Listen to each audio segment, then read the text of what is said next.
कहना मुश्किल है। अंदर गया सांस बाहर आएगा कि नहीं आएगा मुश्किल है। क्षण क्षण पल पल समय सिरावे, नर्तन दुर्लभ फिर नहीं पावे। क्षण क्षण का पता नहीं है। राजा परीक्षित को श्राप नहीं आशीर्वाद लग गया। 7 दिन के लिए निश्चित हो गया था कि वो मरेगा नहीं। हम लोगों को पता है कौन पलक की सुधी नहीं, पल पल का खबर नहीं है।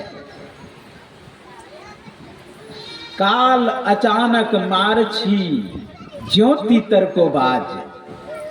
अचानक कब झपट्टा मारेगा कहना मुश्किल। ऋषिकेश में एक महात्मा विद्या अध्ययन कर रहा है, विदेश जाने की तैयारी कर रहे। शांति बनाए रखें आप लोग, शांत से बैठे बैठे माता जी। बोली श्री सद्गुरु महाराज की जय, श्री सद्गुरु महाराज की जय, श्री सद्गुरु महाराज की जय, श्री सद्गुरु महाराज की जय।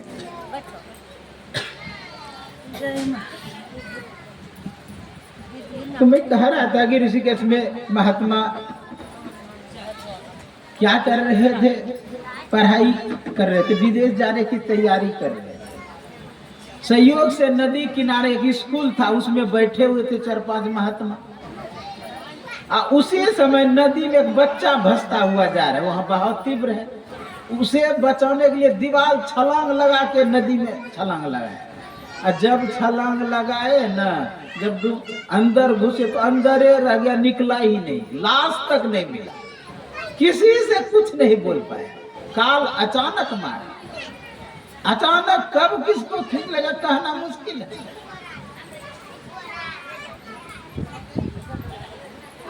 इसलिए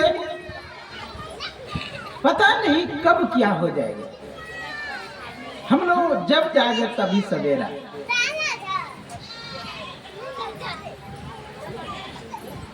इसलिए हमें चाहिए कि भजन करें, भक्ति करें। अभी रामचरितमानस में आप लोग सुन रहे थे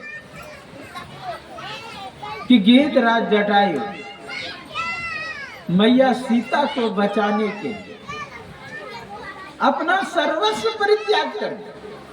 जबकि गीधराज जटायु जानते थे कोई नहीं है, बच्चे सबको शांत करने वाले हैं। बोली श्री सद्गुरु महाराज की जय, श्री सद्गुरु महाराज की जय, श्री सद्गुरु महाराज की जय। तो गीधराज जटायु को यह बात बताती कि मैं रावण से नहीं जीत पाऊंगा, मेरा पंख कट जाएगा, यह भी जानते थे। लेकिन एक व्यक्ति का कर्तव्य क्या होता है, इसको पूरा करने के लिए आपके सामने कोई अंधा कुआं में गिरने जा रहा है। आप देख रहे हैं कि आप 2-4 डेग या बढ़ाएंगे पैर को तो कुएं में गिर जाएगा। अगर आपने नहीं रोका तो आप भी अंधे, आप भी अंधे। आप अगर नहीं रोक पाए, उसी तरह आपके सामने गीधराज जटायु के सामने पुत्र वधू का हरण हुआ है, तो वह सोच रहे हैं कि मेरा बचाना कर्तव्य है। कहा पुत्री मैं बचाने का प्रयास करता हूं। भयंकर युद्ध हुआ, आप लोग जानते हैं। भयंकर युद्ध होने के क्रम में उसका पंख कट गए। हाराम करते हुए नीचे गिर गए। किसी ने कहा ये कौन सा बुद्धिमता है, अरे पंख रहता तो कम से कम भगवान के पास जाते और कहते कि आपकी पत्नी का हरण किया है रावण, दक्षिण तरफ ले गया है। लेकिन यह कौन सी बुद्धिमता है कि हाथ यदि पंख कटवा ले। लेकिन उसके पक्ष से कवि कहते हैं निर्बल के बलराम।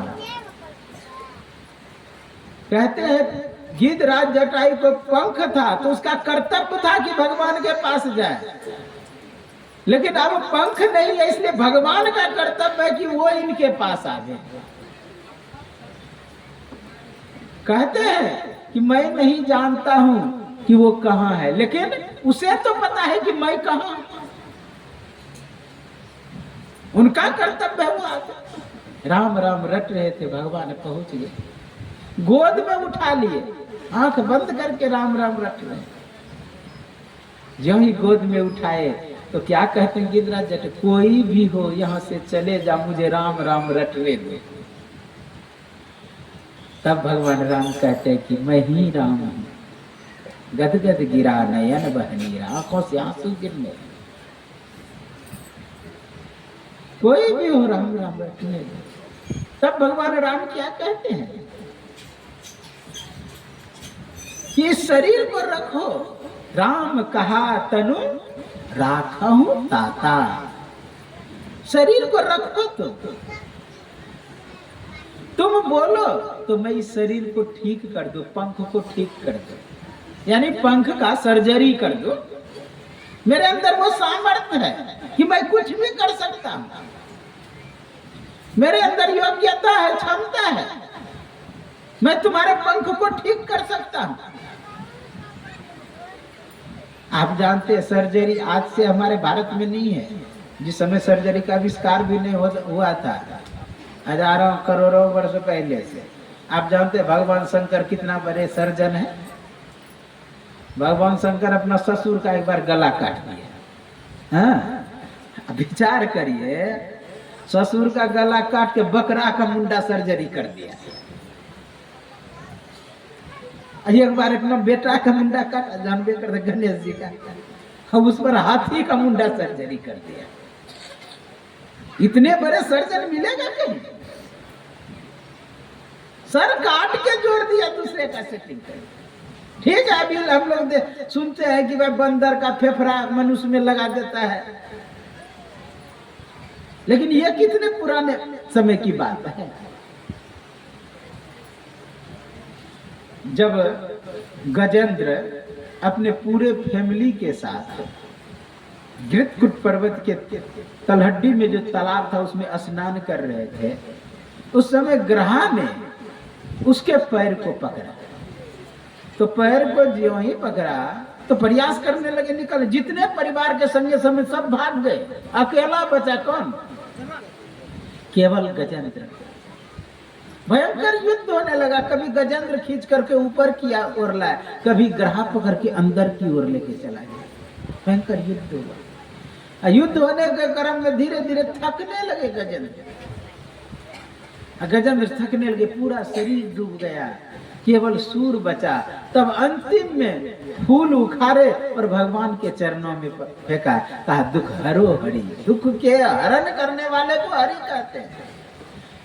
आप लोग सुने होंगे, मेरा कोई न सहारा बिन तेरे, गोपाल सवरिया मेरे।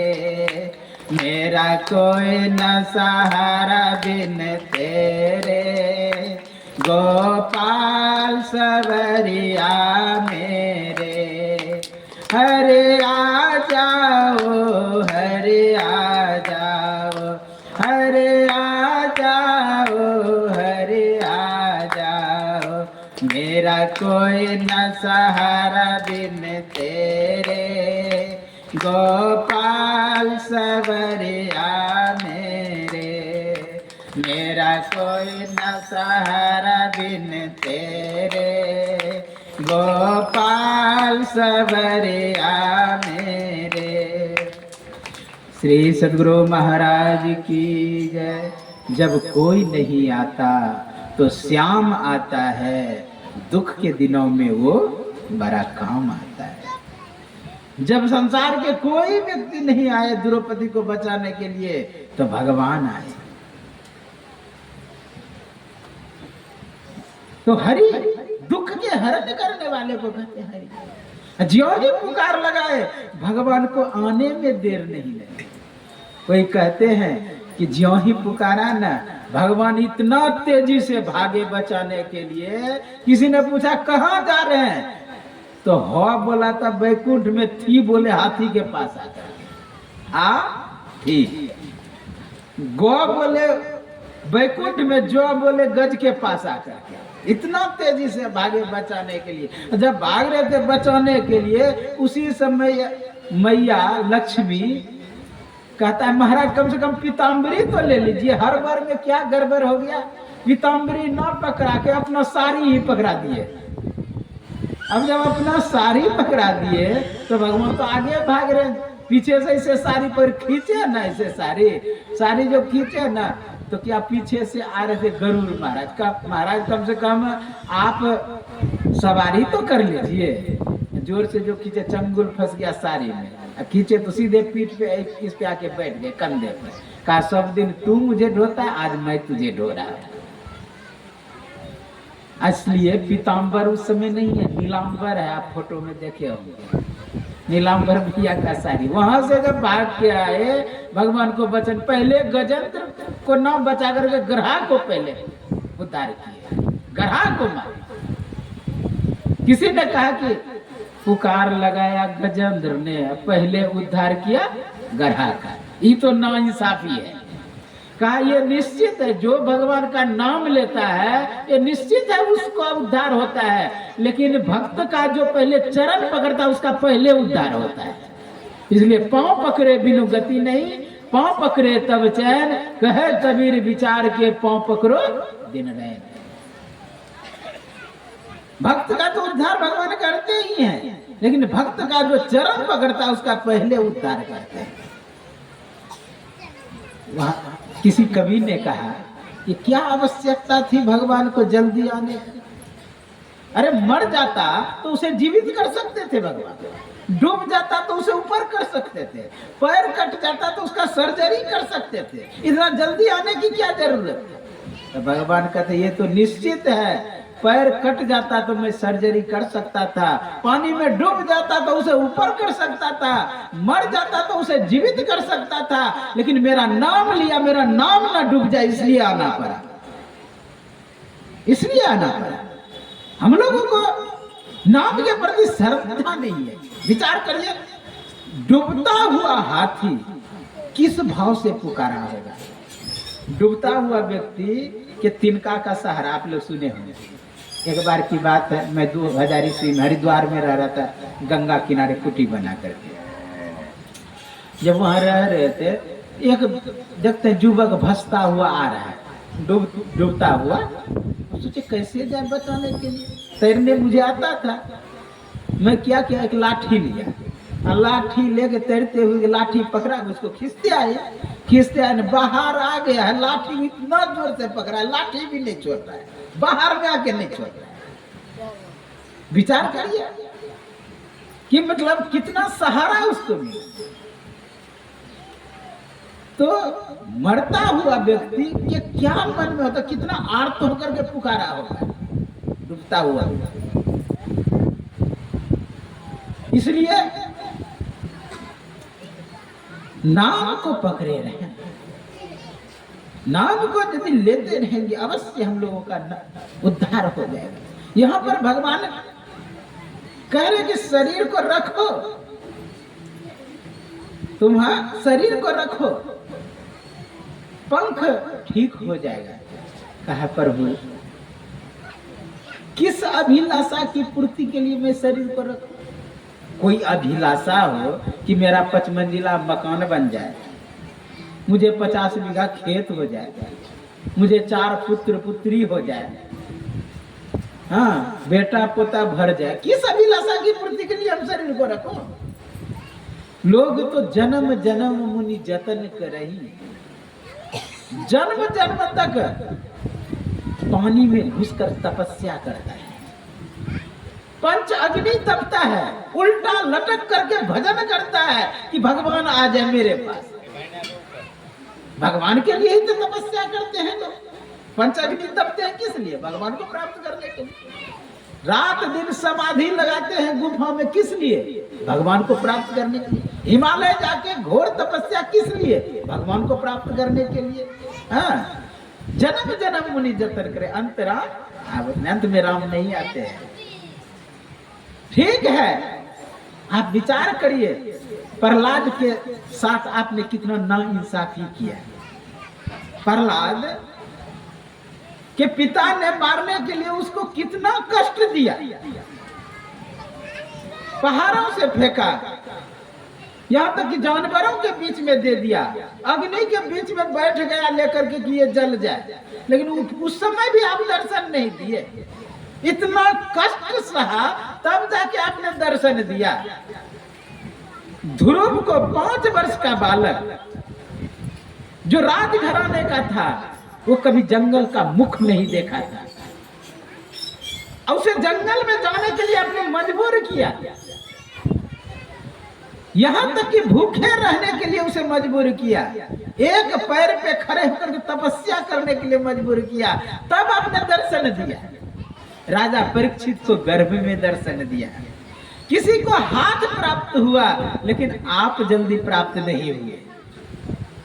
मेरा अहोभाग्य है कि मैं आपका गोद प्राप्त कर लिया, और किस अभिलाषा की पूर्ति के लिए? मुझे अब कोई अभिलाषा नहीं है, इसलिए शरीर को मैं किस लिए रखूं? आप लोग यह भी सुने, जाकर नाम मरत मुखावा, अधमहु मुक्त वही सुरती गावा। मरने के समय एक बार अगर भगवान का नाम आ जाए तो अधम भी मुक्त हो जाता है। आप लोग सुने ना भी, गति दिन लीजो जांचत जोगी, गति ऐसा दिया जो योगी लोग भी जांचते हैं। कैसा है वह? अमीष भोगी, मांस खाने वाले। कैसा गति दिए भगवान? इसलिए अगर भगवान का हो जाते हैं, अंतिम में समय जल्दी नाम नहीं आता है भगवान का। लाख प्रयत्न करे, प्रयास करे, अगर पहले नाम नहीं लिए, भजन नहीं किए हैं, तो अंतिम में नाम नहीं आएगा। किसका आएगा? जिस वस्तु व्यक्ति स्थान के प्रति आसक्ति है, लगाव है, प्रीति है, वही वस्तु आपके मन में व्यक्ति स्थान आएगा। आप देखिए ना, मरने के समय भगवान का नाम लेकर के नहीं पुकारता है, किसको? बेटा बेटी को बुलाता है, वो रसगुल्ला खिला देता, भगवान का नाम नहीं आता है। एक व्यक्ति मरणासन में पड़ा हुआ था, उसका हाथ अपने से नहीं हिलता था, ना बैठ सकता था, ना उठ सकता था, ना ले अपने से पलट सकता था, कुछ नहीं। वो 10 मिनट में मरने वाला था। थोड़ा सा आंखों से इशारा किया कि हमको उठाओ, हाँ बेटा को, पूर्णिया जिला के उठा के उसको बैठाया। बोली भी नहीं खुल रहा था, एक बोली निकला, क्या? रे दिलीप, देखते बोरा बकरी तो नहीं काटे छ। अब विचार करिए, जिंदगी भर वो बोरा सीने का काम किया, क्रय विक्रय का किया, अनाज खरीदता था, बेचता था, वही दिमाग में बैठा। सब दिन जो करेंगे वही आएगा। देहावसान सम्ये चित्ते यद्यादि भाव्ये तत्देव भवे जीव इत्येव जन्म कारण। देह अवसान के समय, देश से निकलने के समय चित्त में जो जो भावनाएं जीव करता है, वही वह होता है, यही जन्म का कारण है। मरने के समय जो चित्त में भावना है। एक राजा भरत हुए, भरत राज्य काज अपने पुत्रों को देख करके वो चले गए जंगल में भजन करने के लिए। कुटिया बना लिए एक नदी किनारे और भजन करने लगे। एक दिन नदी में स्नान कर रहे थे, उसी समय सिंह का गर्जना सुनाई दिया। ज्यों ही सिंह का गर्जना सुना, उसी बीच में देखता है आगे से कि हिरनी भागती हुई जा रही है। छलांग लगाई पानी में, पानी से उस पार हिरनी गई, वो मर गई। और उसका बच्चा जो था, वो गर्भवती थी, वो बच्चा पानी में गिर गया, बहने लगा वो बच्चा। तो भरत के मन में हुआ उसे निकाल देना चाहिए, उसे निकाल दिया। तो कहाँ जाएगा वो बच्चा? उसी कुटी पर इधर उधर घूमे, तो अब दया अबे महात्मा समझ कर, महात्मा को दया होता है तो दया हुआ क्या, कुछ पिला दे, दूध दूध कुछ खिला दे। धीरे धीरे वो यहीं पर कुटी पर रहने लगे। अब ध्यान में बैठे ना भरत, तो उसके कंधा पर उछले, तो कभी गोद में उछले, बकरी का बच्चा स्वभाव देखे ना, तो कंधा पर उछले तो गोद में, धीरे धीरे उसके प्रति आसक्ति हो गया। संयोग से किधरो भाग गया या कोई जानवर मार गया, उसी के थोड़ा सा चित्त उसी में चला गया, उसी का चिंतन में शरीर छूट गया। सौ मृगन काले वरम, वह मृगायों ने कोई प्राप्त हो गया, वह हिरण ही बन गया। लेकिन उसे पता था कि मैं भरत था, मैं भजन करता था, भक्ति करता था, याद था उसे। तो वो सूखी सूखी पत्तियां खाना शुरू किया कि कहीं हरी पत्तियों में आसक्ति ना हो जाए। कुछ दिन के बाद वह भी शरीर उसका छूट गया। वह शरीर जब छूट गया, एक ब्राह्मण कुल में जन्म लिया। अब ब्राह्मण कुल में जन्म लिया, उसे पता था कि मैं भजनानंदी था, भरत था। तो वहां जहां जन्म लिया, पढ़ना लिखना कुछ नहीं, एकदम आसक्ति रही। जहां बैठा है 10 दिन बैठा है, जहां सोया है 10 दिन सोया है, मतलब अनाश्रित कर्म फलम कार्यम कर्म करोति या स्वसन्यासी च योगी च निरगे, अनाश्रित होकर के रहने, आसक्ति रही। ये कैसे हुआ? वो भजनानंदी हुआ, संत बन गए, क्योंकि पूर्व का संस्कार था, भजन जो किया था, इसलिए ब्राह्मण कुल में जन्म लिया, भजन करने लगा फिर, और मुक्त हो गए। बोले श्री सद्गुरु महाराज की जय, श्री सद्गुरु महाराज की जय, श्री सद्गुरु महाराज की जय। तो भजनानंदी था, भजन करता था, भक्ति करता था, इसलिए वह पुनः भजन करके भगवान को प्राप्त कर लिए, भगवान को उपलब्ध कर लिए, भजनानंदी बन करके। हम लोगों को भी चाहिए कि भजन करें, भक्ति करें। भगवान कृष्ण गीता में कहा, यम यम स्मरण भावम तेजन्ते काले वरम तम तम व्यक्ति कुंते सदा तद्भाव भाविता। जो जो आप स्मरण करते हैं वही वही वह होता है। यम यम स्मरण, तेजन्ते शरीर का त्याग करता है, तम तम व्यक्ति कुंते वही वही वह होता है, क्योंकि यही जन्म का कारण है। बोले श्री सद्गुरु महाराज की जय। पूर्व में जो भी करेंगे, चाहे अभी आप करेंगे, वह संस्कार मरता नहीं, वह संस्कार कोष में जमा हो जाता है, जितना भी आप कर रहे हैं। और ऐसे जगह जमा होता है वहां तलवार काम नहीं करता है, वहां अग्नि नहीं जला सकते हैं, इतना सूक्ष्म वो पहुंच जाता है कर्म की। चाहे शुभ कर्म करें या शुभ, इसको बंद कर देता है। बोले श्री सद्गुरु महाराज की जय, श्री सद्गुरु महाराज की जय, श्री सद्गुरु महाराज की जय। तो जो जो स्मरण करते वही वही वह होता है, यही जन्म का कारण है। आप जैसा करेंगे वह कर्म बन जाएगा, जो जो करेंगे वह भी कर्म बन जाएगा। क्योंकि भगवान कृष्ण ने कहा, ना ही कांक्षित क्षणमपि जातु तिष्ठत्य कर्म कृता कार्यते ही अवसर कर्म प्रसिद्ध है कर्म। एक क्षण भी काम किए बिगर मानव नहीं रहता है। गुरु महाराज क्या बोले, सुकृत कर ले, नाम सुमर ले, को जाने कल की जगत में खबर नहीं पल की।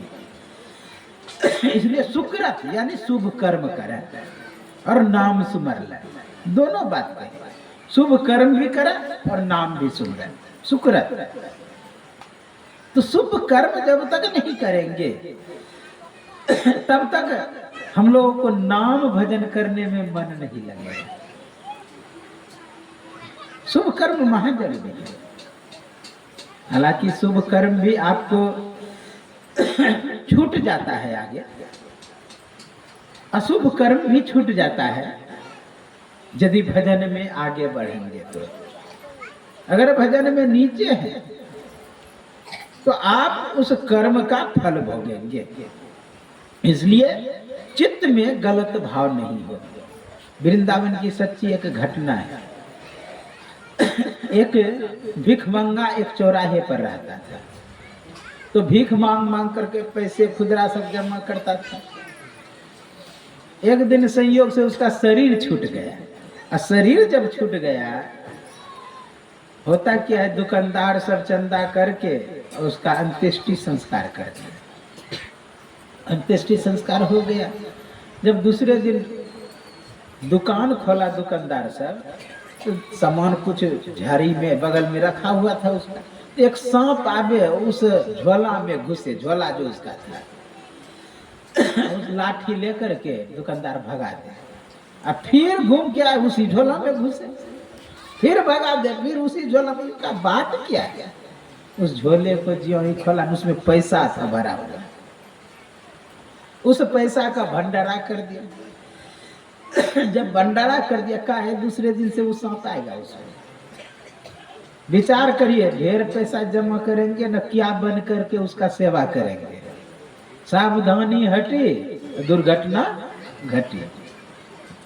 एक बुद्ध समय में भिक्षु था, वो क्या करते थे, बड़ा लोभी था, कपड़ा बहुत संग्रह करता था। जैसे कोई फंक्शन है, रामनवमी हो या कुछ हो, तो हर आश्रम में कुछ ना कुछ बंटता था।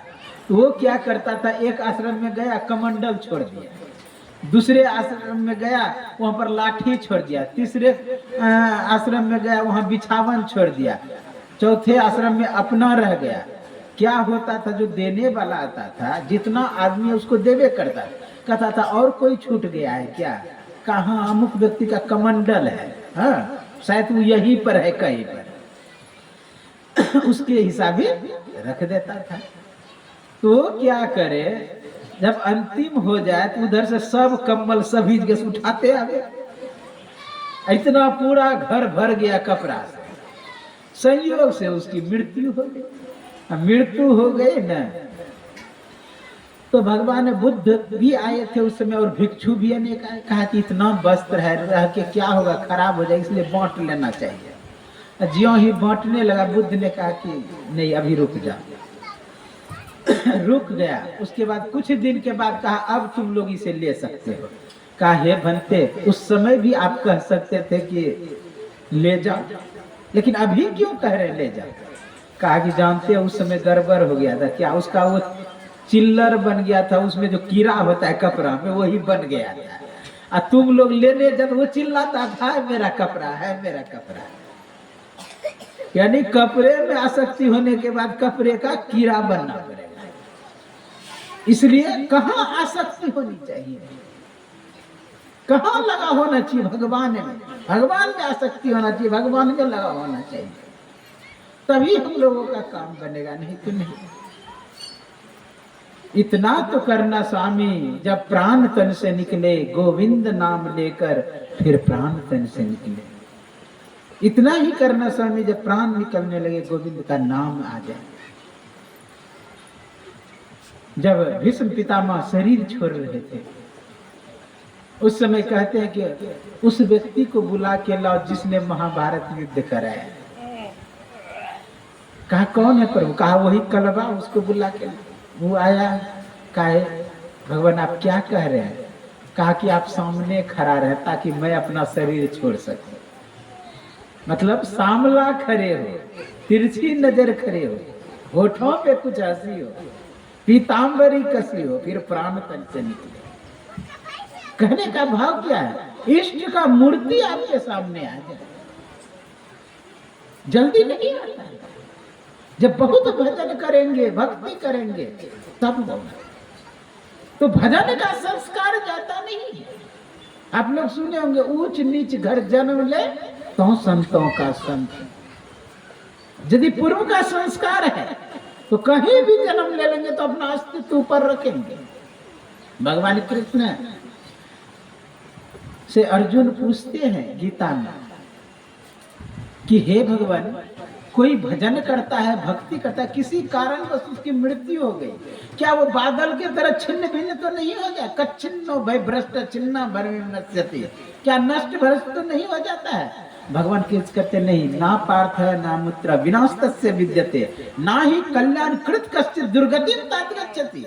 हे अर्जुन, उसका ना इस लोक में नाश होता है, ना उस लोक में, ना स्वर्ग में, ना यहाँ, उसको दुख नहीं होता है, कष्ट नहीं होता है। बहुत सुंदर है। कहा तब होता क्या है जब नाश नहीं होता है या कुछ दुर्गति को प्राप्त नहीं होता है? तो भगवान कृष्ण प्राप्त पुण्य कृतान लोका, यानी पुण्य लोक में जन्म लेता है। ये दिन कौन सा है? पुण्य स्मृति दिवस है। पुण्य स्मृति दिवस क्यों कहते हैं, कभी विचार किए? अच्छा, कोई मरने के बाद स्वर्ग क्यों लगाते हैं? कोई नहीं लिखता है नरकीय, स्वर्ग ही लिखता है, क्योंकि हर व्यक्ति के जीवन में शुभ कर्म अशुभ कर्म होता है, तो पहले शुभ कर्म ही भोगाता है। कोई भी व्यक्ति पहले अच्छाई ही खोजता है। जमराज पूछेगा भाई तुम स्वर्ग जाओगे नर्क, तो पहले स्वर्ग ही लोग बोलेगा। इसलिए किस पहले स्वर्ग जाता है शुभ कर्म के प्रभाव से, इसलिए स्वर्गीय लील लिखते हैं। तो पुण्य स्मृति क्यों कहा? पुण्य स्मृति दिवस इसलिए कि स्वर्ग को पुण्य लोक कहते हैं। अच्छा, यहां पर शब्द आया है गीता में प्राप्त पुण्य कृतान लोकान, यानी प्राप्त किसको होता है? पुण्य लोक को। अब लोकान शब्द लगाया है बहुवचन। अच्छा, बहुवचन जब लगाया इसका मतलब अनेकों स्वर्ग है, अनेकों स्वर्ग है, तब बहुवचन लगा सकते हैं प्राप्त पुण्य कृतान लोकान। या नहीं तो शिव लोक भी पुण्य लोक ही कहा जाएगा, या विष्णु लोक भी पुण्य लोक ही कहा जाएगा। इसलिए प्राप्त पुण्य कृतान लोकान। नो सिद्ध शाश्वती समान कहा, वहां बहुत दिन तक सुख भोगेंगे। लेकिन शाश्वती का अर्थ जानते क्या होता है? सब दिन। यहाँ है शाश्वती समा। अच्छा, स्वर्ग सब दिन अगर न रहने वाला, वो भी नष्ट होने वाला हो, तो सब दिन अर्थ कैसे लगेगा? जब स्वर्ग ही नष्ट होने वाला है तो स्वर्ग में रहने वाला सब दिन कैसे रहेगा? इसका मतलब साफ है, शाश्वती का अर्थ बहुत दिन लगेगा। प्राप्त पुण्य कृतान लोक का निश्चित से शाश्वती समान, बहुत दिन रह करके तब क्या होगा? सुचिना श्रीमताम ये है, यानी शुद्ध व्यक्ति के यहाँ जन्म लेंगे। श्रीमताम, श्रीमताम देखिए, श्रीमताम, श्री कहते लक्ष्मी, और लक्ष्मी कह लीजिए धन को, हाँ, यानी धनवानों के घर में जन्म लेगा। श्रीमताम कहेंगे महाराज धनवान कितना कंजूस होता है, धर्मवान नहीं होता है। लेकिन यहाँ पे लगाया क्या है? सुचिना, शुद्ध व्यक्ति। आप लोग जानते हैं भारत में एक बहुत बड़े पैसे वाला है जिसका नाम मुकेश अंबानी। मुकेश अंबानी के बेटा का जब विवाह हो रहा था, अब मुकेश अंबानी की जो पत्नी एक गले में हार पहनी थी 500 करोड़ का, 500 करोड़ का। अब बेटा जो कोट पहना था वो 200 करोड़ का। विचार करिए, श्रीमताम के है, मैं उसे कैसे कहूंगा? पूरा विवाह में डीजे नहीं बजने दिया, अनिष्ट वाला भजन नहीं बजने दिया। आजकल लोग कहता है कि बिना डीजे नहीं बजेगा तो हम विवाह में नहीं जाएंगे। बोलिए, ये मानसिक गुलामी कितना पड़ा हुआ है? ये मानसिक गुलामी। डीजे में स्पीड डांस होता है, और स्पीड डांस है यूरोपियन देश का, हाँ, क्योंकि वहाँ ठंडा मुल्क है, इसलिए स्पीड से करेंगे तो शरीर में कुछ गर्मी आएगी। यहाँ है कथक, यानी धीरे डांस। यहाँ का वातावरण हमें अलाउ नहीं करता है तुम स्पीड डांस करो। हमारा तो देखिए कहेंगे बोरियत दूर करने के लिए, अरे बोरियत होता था, देखिए माता लोग धान रोपती है उसमें गीत गाती है, बोरियत कैसे होगा? देखे ना दान। अब पहले माई लोग जाता चलाती उसमें भी गीत गाती थी, समाज चलाती उसमें गीत गाती थी। बोरियत कभी भारत में नहीं आ सकता है। ये अंग्रेजों का सिस्टम, अंग्रेज इसीलिए कहा था यहाँ से अंग्रेज जाने लगा था, यहाँ से अंग्रेज तो चले जाएगा लेकिन अंग्रेजियत नहीं जाएगी। यहाँ से अंग्रेजियत नहीं, कुछ दिन में तो अंग्रेजियत पैदा होगा, ऐसा कह दिया। अब आश्चर्य की बात विचार करिए, फ्रिज कितना खराब है लेकिन फ्रिज शादी में चाहिए। अब वो लोग फ्रिज इसलिए आविष्कार किया था, यूरोपियन देश में 3-3, 4-4 महीना सूर्य उदय नहीं होता है तो सब्जी होता नहीं है, तो भारत से हवाई जहाज में भर भर के सब्जी जाता है, वो रखता है फ्रिज में ताकि हरा रहे। वो अपने यहाँ तो सुबह का सुबह मिल जाएगा, शाम का शाम सब्जी मिलेगा कि नहीं। अब बोलिए वो इतना खराब है। अब देखे आजकल शौचालय में भी इंग्लिश घुस गया है, उखड़ी वाला देखे ना, उखड़ी ऐसा होता है बैठने वाला। अब वहां पे तरह का ठौना नहीं मुड़ता है यूरोपियन देश में। अब वो अपना कष्ट के लिए, मतलब कष्ट निवारण की परेशानी के लिए बचने के लिए वो क्या करते हैं, वो इंग्लिश शौचालय यूज करते हैं। यहाँ का था वो स्टैंडर्ड। कुर्सी तो उन्हीं लोगों के लिए है विशेष, लेकिन आजकल बीमार है कोई बैठा कोई बात नहीं, आजकल जानते हैं स्टैंडर्ड बना लिया है कुर्सी को। कुर्सी स्टैंडर्ड होता है। उतना भोजन जितना भोजन बैठ करके खाने से पचेगा उतना कुर्सी पर नहीं पचेगा, क्योंकि ये सीधा शरीर रहता है, जठराग्नि मजबूत। इसलिए अंग्रेजियत को छोड़ना चाहिए। हमारा जो वातावरण हमें आदेश देता है उसको स्वीकार करना चाहिए, उसको हमें स्वीकार करना चाहिए। तो मैं कह रहा था कि प्राप्त पुण्य कृतान लोकान नुसिद्धे शाश्वती समान सुचिना श्रीमतान के है, शुद्ध व्यक्ति के, अर्थात मुकेश अंबानी के अंदर है। विचार के छोटा बच्चा वो सो करके उसके ऊपर प्रणाम करता, चारों शंकराचार्य ये सब का आरती उतारता है। ये हुआ श्रीमता। कुंभ हुआ तो कुंभ में स्नान करने भी गए, ये हुआ श्रीमता। विचार कर, अथवा योगी नाम अपनी, अथवा का योगियों के घर में जन्म लेगा, जो भजन करेगा, भक्ति करेगा, सत्संग करेगा।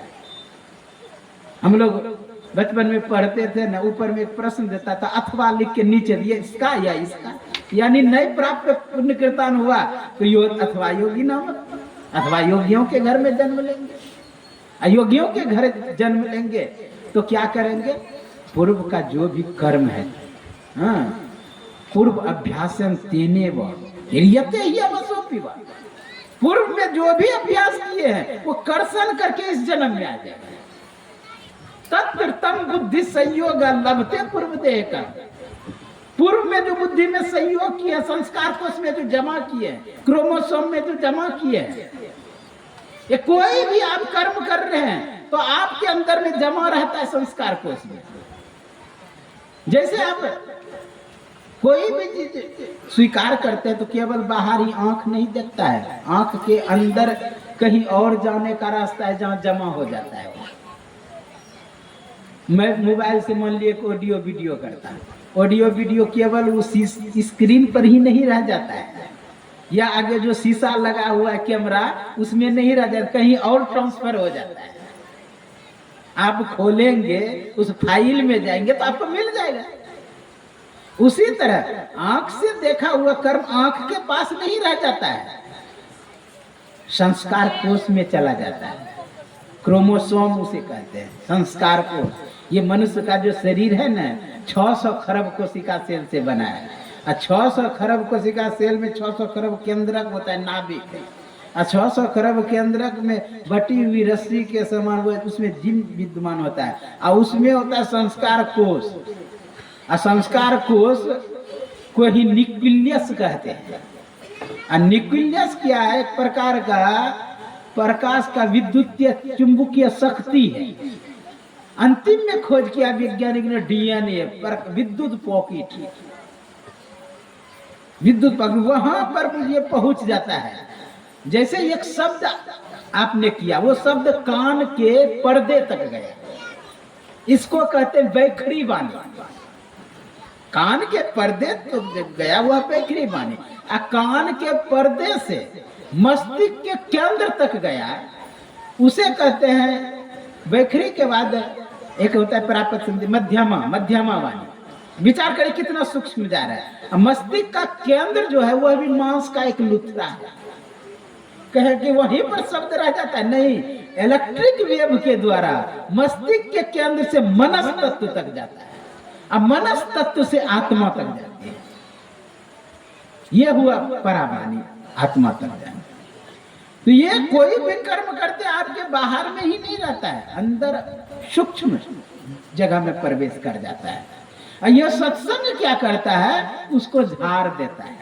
सत्संग रूपी तरंग उस पर जाके चोट करता है और उसको जला देता है। इसलिए कहा, जो कोई मिले उन सोनर होई पवित्र, लगे हरिरंगा, दोष कलंक सबय मिट जाए, नीचों होई जात तंगा। जो अति मलिन नीर गंग मिलत होई जात है गंगा, सुंदर शुद्ध करे जग माही बरो सत्संगा। इसलिए शुद्ध और सत्संग हम लोगों को करते रहना चाहिए। जब तक शुद्धता नहीं आएगी, पवित्रता नहीं आएगी, तब तो भजन में मन नहीं लगेगा, भक्ति में मन नहीं लगेगा। इसलिए हम लोगों को चाहिए कि सत्संग लागी रोहड़े भाई, तेरी बिगड़ी बात बन जाएगी। सत्संग में लगे रहेंगे तो बिगड़ा हुआ भी काम बन जाएगा, भजन में लगे रहेंगे तो बिगड़ा हुआ भी काम बन जाएगा। इसलिए हम लोगों को चाहिए कि भजन करते रहे, भक्ति करते रहे। किसी के नाम से अगर सत्संग होता है तो ये निश्चित है उस व्यक्ति पर प्रभाव पड़ता है। कहीं भी चला गया, कोई लोकांतर में चला गया, विचार तरंग इतना प्रभावशाली होता है कि अन्य किसी ग्रह में होंगे फिर भी प्रभाव करता है। जैसे हिप्नोटिज्म के पुस्तक में है कि ये पूरे ब्रह्मांड को आप नचा सकते हैं, इतना सामर्थ्य है आपने के पूरे ब्रह्मांड को। जैसे भगवान कृष्ण के विषय में आया ना, जिन्होंने नचाया था ब्रह्मांड सारा, और उसी को मोहन भी कहते हैं। मोहन यानी हिप्नोटाइज करने वाला, सम्मोहित करने वाला। और जो व्यक्ति सम्मोहित हो जाए, ये पूरे सृष्टि जो है ना कृष्ण से सम्मोहित है। इसलिए कहा ब्रह्मांड, जिन्होंने नचाया था ब्रह्मांड सारा। उतना छोड़ दीजिए, छोटी मोटी अगर प्रैक्टिकल करेंगे ना, अगर छोटा मोटा हो गया तो समझिए बड़ा भी हो जाएगा। हिप्नोटिज्म के पुस्तक में कुछ क्रिया दिया है, सिस्टम दिया है, उसके अनुसार चलेंगे ना, चींटी जैसे चल जा रहा है, उसको एक टक देखते देखते उसको कहे बाएं चल तो बाएं चलना शुरू करेगा, दाएं चल तो दाएं चल। अगर वो चलने लगा तो आप किसी भी मनुष्य को भी कर सकते हो ऐसे, और किसी भी ब्रह्मांड के तारे समुदाय को कर सकते हैं, कुछ भी। सजीव को तो कर सकते हैं, निर्जीव को भी कर सकते हैं। आप लोग जानते हैं पांडव और कौरव जुआ खेलने में माहिर। तो एक बार कौरव से पूछते हैं उसका शकुनी मामा, भांजे तुम क्या लोगे? गोट्टी वही पालते थे। तो कहा क्या लो? कहा 5 लेंगे।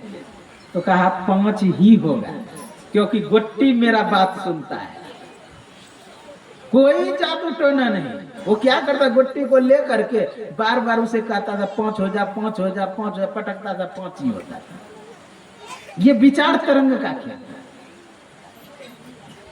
साधारण आप प्रयोग करेंगे।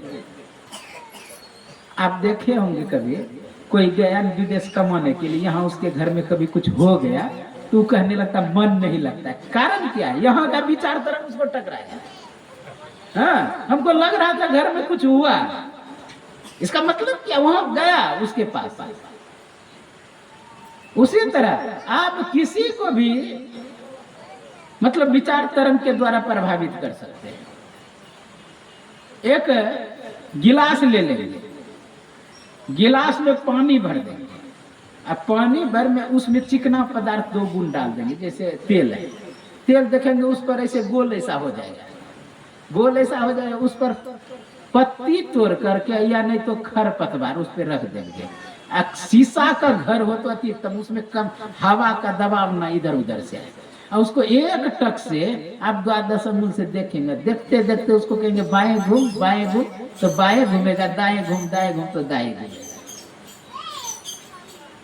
कहने का भाव क्या, कोई भी वस्तु व्यक्ति स्थान भी प्रभावित होता है, किससे? आपके विचार करने से। तो ये जो संत वाणी, गुरु की वाणी के द्वारा उस जीव के प्रति कुछ छोड़ा जा रहा है तरंग, तो वो अवश्य उस जीव पर प्रभावित है।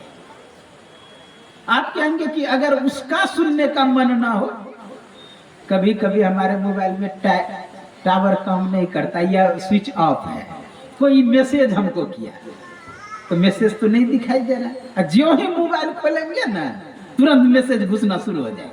उस समय मैसेज था कहाँ, आसपास घूम रहा है। उसी तरह उस व्यक्ति का नहीं भी सुनने का है, फिर भी आसपास तरंग घूम रहा है, जो ही धर्म के प्रति थोड़ा सा होगा तुरंत वो तरंग घुस जाएगा। आप लोग पहले रेडियो यूज करते थे, सभी किए होंगे पहले, अब तो रेडियो लगभग उठने वाला है, उठ गया। तो कहने का भाव कि रेडियो जो चलता था उसमें सभी स्टेशन बना हुआ रहता, भागलपुर स्टेशन, पटना आदि सब बना हुआ रहता था। तो एक तार रहता, उसको घुमाते घुमाते पटना के पास लगा, तो पटना में जो विचार तरंग छोड़ रहा है, वहां जो लगाया है वो आपके रेडियो में बजने लगा। तो वहां का विचार तरंग आपका रेडियो पकड़ा, तो क्या आप किसी का विचार तरंग नहीं पकड़ पाएंगे? जब निर्जीव में वैसा स्थिति आ सकता है तो सजीव में क्यों नहीं?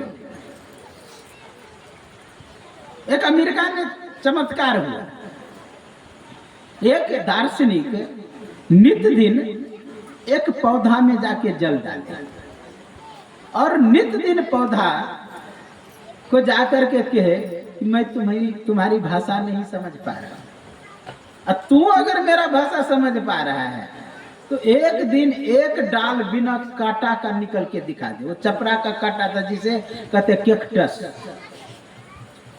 उसमें नित्य दिन जल डाले, एक दिन नहीं, 2 दिन नहीं, 1 साल नहीं, 2 साल, 7 साल तक डालते रहा। 7 साल के बाद एक डाल बिना कांटा का निकल गया।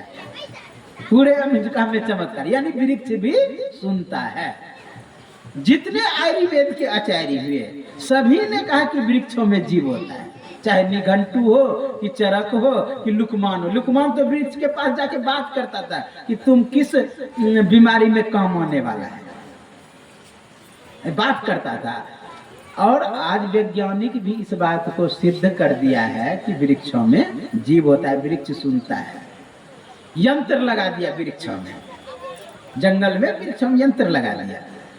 और जब लकड़हारा लकड़ी काटने के लिए घुसता था तो वृक्ष कांपता था, पता नहीं आज किसकी पारी है। यदि लकड़हारा ये निश्चित कर लिया अमुक वृक्ष को हमको काटना है तो वृक्ष रोने लगता था। बोलिए कितना संवेदनशील है वृक्ष, वृक्ष रोने लगता। वैज्ञानिक आज सिद्ध किया, लेकिन हमारे शास्त्रों में पहले है, पुराना में।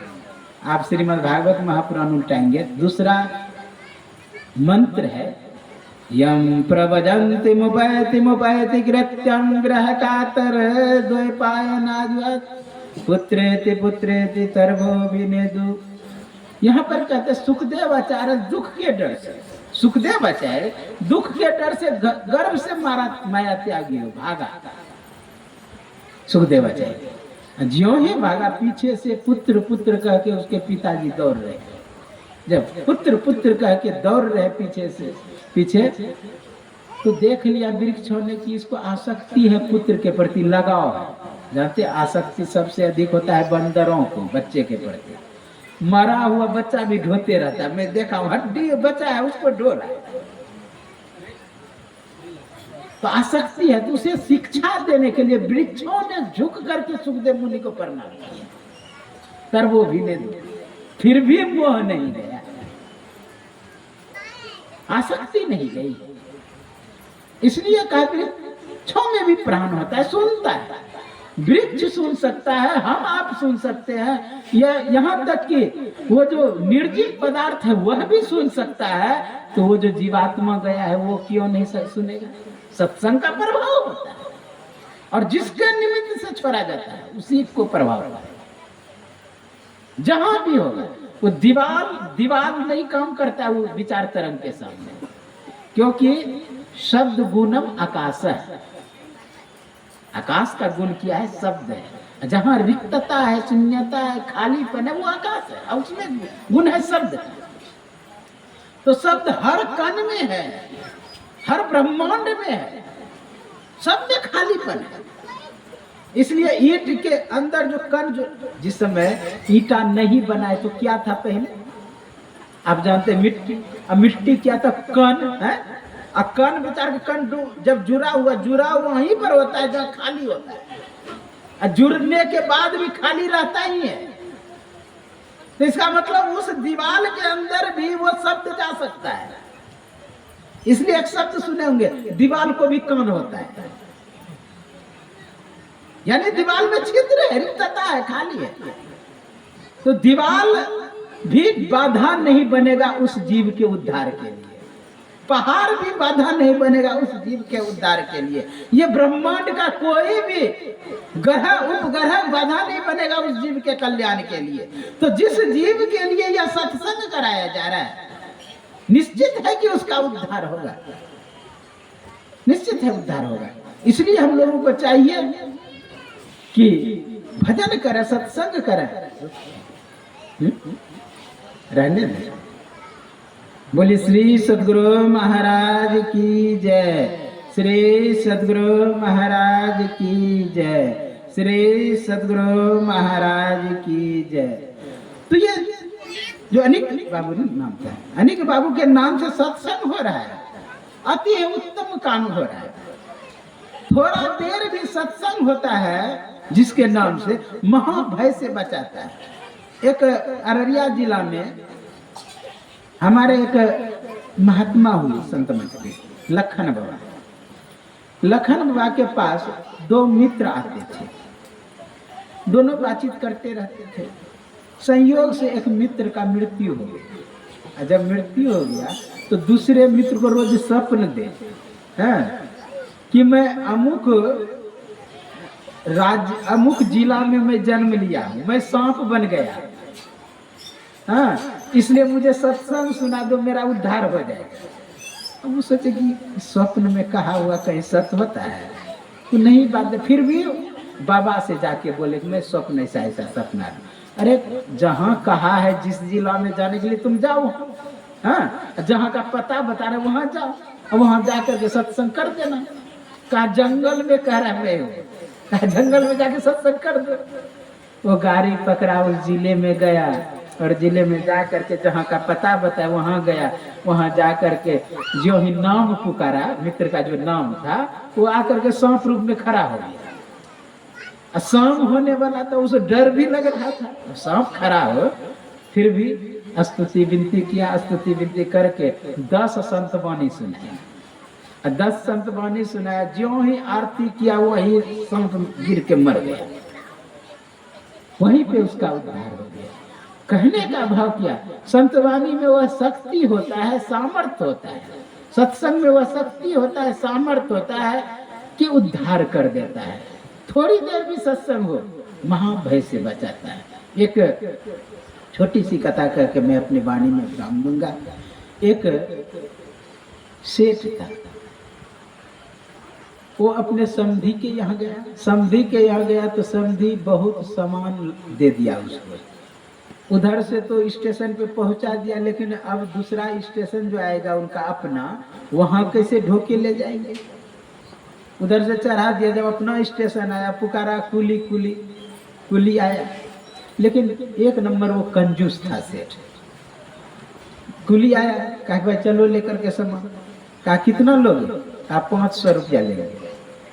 कहा कि नहीं इतना नहीं देंगे, 50 रुपया हम देंगे। कहा नहीं, कोई नहीं ढोएगा यदि 50 रुपया देगा। कहा कोई सस्ता है? कहा ये कुली है, सस्ता कुली, वो आपको ढो देगा। कहा कहाँ है? कहा 1 नंबर प्लेटफॉर्म पे। कहा जाओ भेज देना। उसको भेज दिया। कहा कि चलो। कहा कि चलिए। कहा कितना लोगे? कहा जो देंगे चलेगा, नहीं भी देंगे फिर भी चलेगा। ये तब तो बढ़िया बात है। कांधे पर सामान लाद दिए, उसके माथे पर लाद दिए। जब लाद दिए तब कहता है सुनो ये मेरा एक शर्त है, तब मैं सामान ढोता हूँ। क्या? 10 मिनट में सत्संग सुनाता हूँ। अब सोचा अगर नहीं कहेंगे, नहीं सुनेंगे तो पटक देगा सामान, इसलिए कहना पड़ेगा कि सुनेंगे। कहा ठीक है सुन लेंगे। सामान लेके गया, घर पे रखा सामान। शर्त है कि 10 मिनट सत्संग, 10 मिनट सत्संग करने लगा। अब हम वो पूरब घूम करके सुना रहा है तो वो भी घूम गया उधर ही, मतलब पीठ कर दिया पीछे। जब पीठ कर दिया पीछे तो सोचा कि अपमान कर रहा है सत्संग का, लेकिन सुनना तो है इसको। 10 मिनट का शर्त है, 10 मिनट सुन लिया। जब जाने लगा कुली तो लौट करके कहता है कि सुनो एक नया मुझे खबर आया है। क्या? कहा कि चौथे दिन मेरी मृत्यु होगी, 5वें दिन आपका। ज्यों ही सुनना था सेठ जी लगा वहीं गिर जाएगा। बेटा आया दौड़ के, क्या हुआ? कहा कि मेरा राम नाम सत्य हो जाएगा चौथे दिन। कहा किसने कहा? कहा कुली ने कहा। कहा कुली को इतना ही ज्ञान था तो कुली का काम करता, फिर भी क्या बोला है? कहा कि चौथे दिन मेरी मृत्यु, 5वें दिन नहीं, 5वें दिन मेरा, उसका चौथे दिन।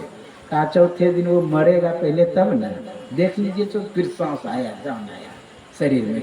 4 दिन देख लेते, 1 दिन 2 दिन 3 दिन 4 दिन जब हो गया, भोरे चला गया स्टेशन हुआ।